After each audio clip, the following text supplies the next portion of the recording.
ऐसी वाणी बोलिए, मन का आपाक होय, औरन को शीतल करे, आप हो शीतल होय। इस दोहे में कबीर वाणी के महत्व पर जोर देते हैं। वे कहते हैं कि हमारी बातें अहंकार या क्रोध से मुक्त होनी चाहिए। जब हम नम्रता और प्रेम से बोलते हैं तो हमारी वाणी सुनने वालों के मन को शांत करती है, उनके दुख को कम करती है और सकारात्मक माहौल बनाती है। साथ ही ऐसी वाणी बोलने से हमारा अपना मन भी शांत और प्रसन्न रहता है। यह दोहरा लाभ है, दूसरों को सुख देना और स्वयं को सुखी रखना। कबीर यहाँ वाणी की शक्ति को रेखांकित करते हैं, जो रिश्तों को जोड़ सकती है और समाज में सौहार्द बढ़ा सकती है। परिवार, दोस्तों या जीवन साथी के साथ कठोर शब्दों का प्रयोग रिश्तों में दरार पैदा करता है। गलत वाणी से गलतफहमियां और दूरी बढ़ती है। कबीर की सीख को अपनाते हुए हमें अपने प्रियजनों से नम्रता और सहानुभूति के साथ बात करनी चाहिए। उदाहरण के लिए, यदि आपका जीवनसाथी गलती करता है तो उसे डांटने के बजाय प्यार से समझाएं। इससे रिश्ता मजबूत होगा और आपका मन भी शांत रहेगा। कस्तूरी कुंडली बसे, मृग ढूंढे बन माही, ऐसे घटी घटी राम है, दुनिया देखे नाही। इस दोहे में कबीर आत्मज्ञान और ईश्वर की खोज के बारे में गहन दार्शनिक संदेश देते हैं। हिरण की नाभि में कस्तूरी होने के बावजूद वह उसकी सुगंध को बाहर खोजता है, क्योंकि उसे अपनी ही वास्तविकता का ज्ञान नहीं है।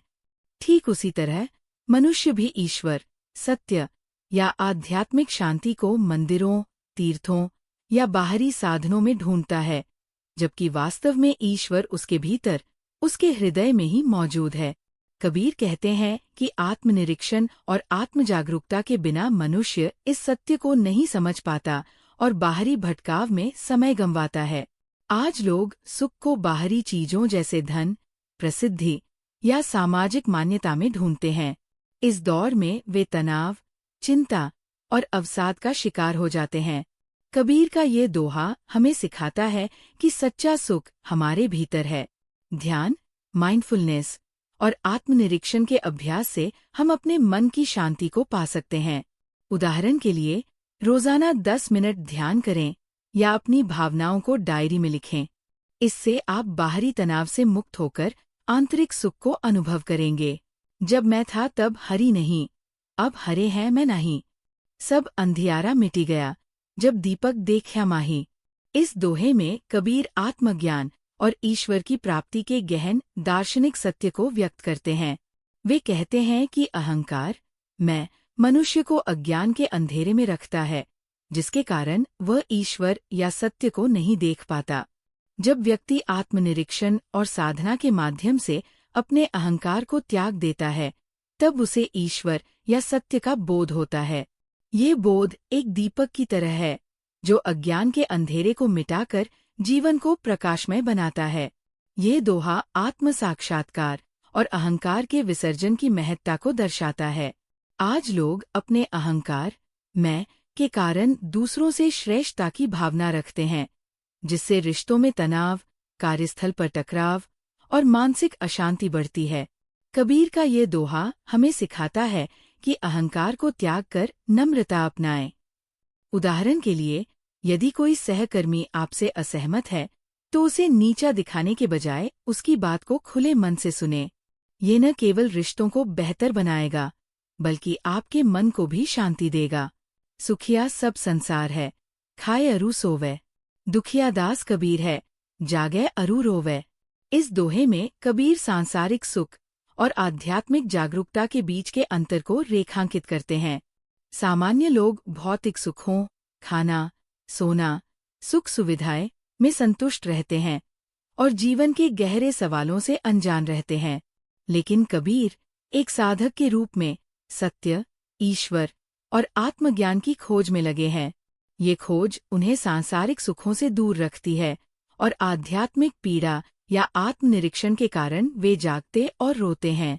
यहाँ रोना आत्मा की पुकार, अज्ञान के दुख या ईश्वर के लिए तड़प को दर्शाता है। कबीर इस दोहे में सांसारिक सुख की क्षणभंगुरता और आध्यात्मिक जागरूकता की गहराई को व्यक्त करते हैं। आज लोग धन, संपत्ति और सुख सुविधाओं के पीछे भागते हैं, लेकिन फिर भी अंदर से खालीपन, चिंता और अवसाद महसूस करते हैं। कबीर का ये दोहा हमें सिखाता है कि सच्चा सुख भौतिक वस्तुओं में नहीं, बल्कि आत्म जागरूकता और अर्थपूर्ण जीवन में है। रोजाना कुछ समय आत्मनिरीक्षण के लिए निकालें, जैसे कि ध्यान करें या अपने जीवन के उद्देश्य पर विचार करें। उदाहरण के लिए, सप्ताह में एक बार स्वयं से पूछें, मैं वास्तव में क्या चाहता हूँ। यह आपको आंतरिक शांति की ओर ले जाएगा।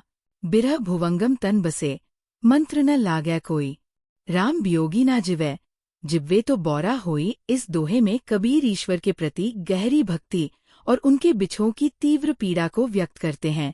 वे वियोग को एक जहरीले सांप के समान बताते हैं, जो आत्मा को काटता रहता है और जिसका कोई सांसारिक उपाय नहीं है।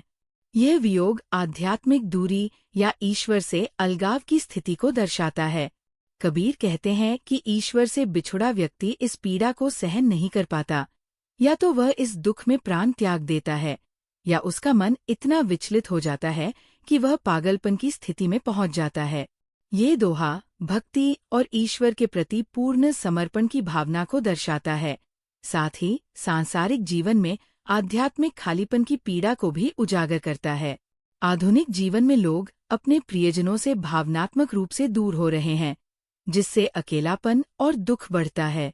ये भावनात्मक वियोग भी बिरह की तरह पीड़ा देता है। कबीर की सीख हमें प्रेम और जुड़ाव की महत्ता सिखाती है।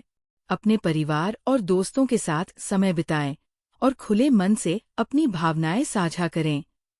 उदाहरण के लिए, सप्ताह में एक बार परिवार के साथ डिनर करें और गहरी बातचीत करें। ये भावनात्मक वियोग की पीड़ा को कम करेगा। निंदक नेंडा राखिए, आंगनी कुटी बंधाई, बिन साबन पानी बिना, निर्मल करे सुभाई। कबीर इस दोहे में कहते हैं कि हमें उन लोगों से डरना या उन्हें दूर नहीं करना चाहिए जो हमारी आलोचना करते हैं।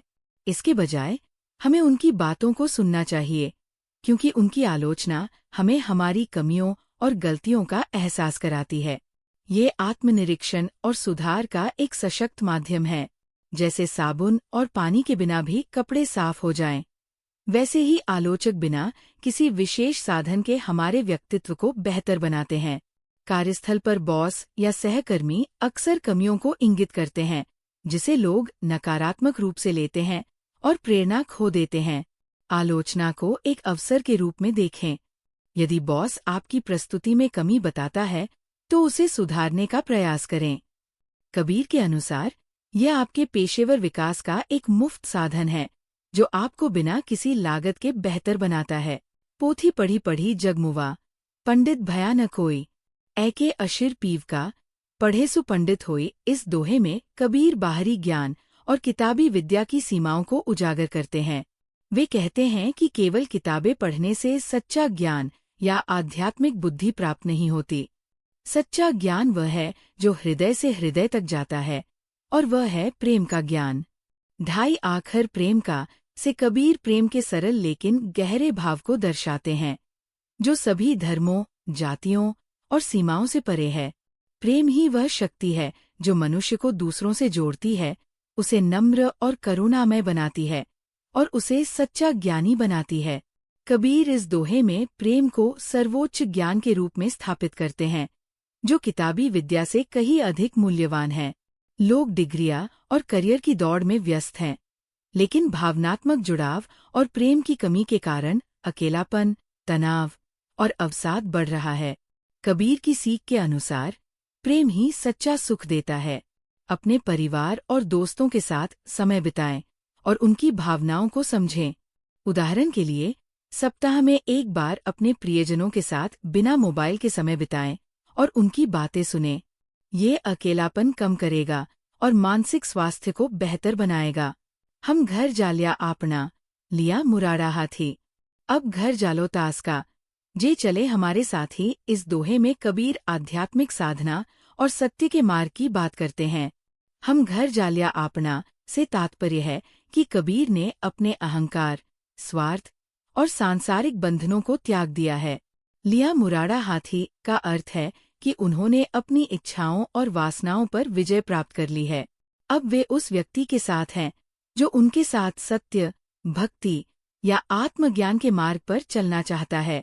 घर जालो तास का अर्थ है कि कबीर उस व्यक्ति के अहंकार, अज्ञान या सांसारिक मोह को नष्ट करने में मदद करेंगे, जो उनके साथ इस आध्यात्मिक यात्रा में शामिल होता है।